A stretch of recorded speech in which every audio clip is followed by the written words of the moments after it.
looking at an 11 Odyssey, came in for a cylinder number 3 misfire.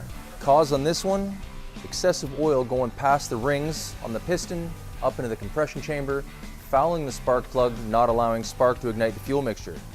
This is what a piston and connecting rod look like when they're out of the motor. This would orient in the motor like so, cylinder around it, and this goes up and down in a linear motion, and that's what creates the power inside the motor.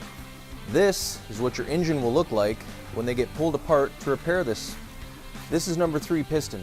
As you can see, oil fouling, and what's gone on is the compression rings are lined up, which allows gases from inside the motor to come up in the compression chamber with oil fouling the spark plug. What I've got here is the actual cylinder head off of this motor. What we're looking at is cylinders 1, 2, and 3. Number 3 is the one that fouled. Basically, you've got the exhaust valves, your intake valves, and that's your spark plug in the middle. As you can tell, it's harder to see, a lot of oil contamination, and that spark plug is fouled, and that's the reason we're having misfires.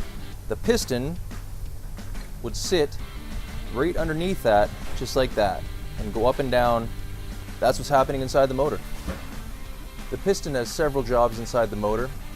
It's what draws the fuel and air into the cylinder walls.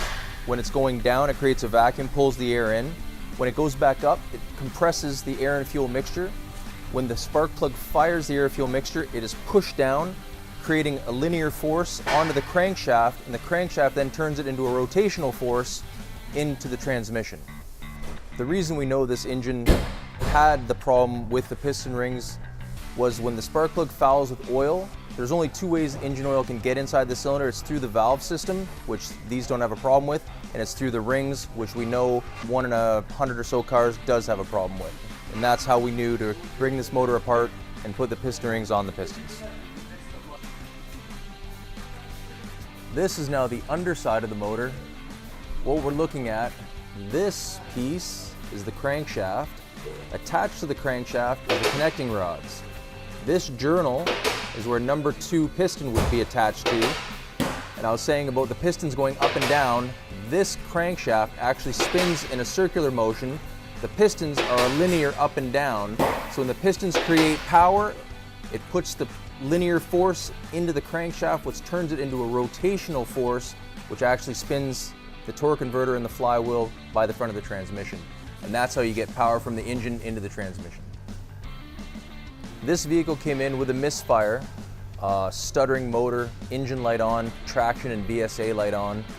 Anytime you have an engine light and your engine feels weird, you feel that stuttering, get it to a mechanic as quick as you can.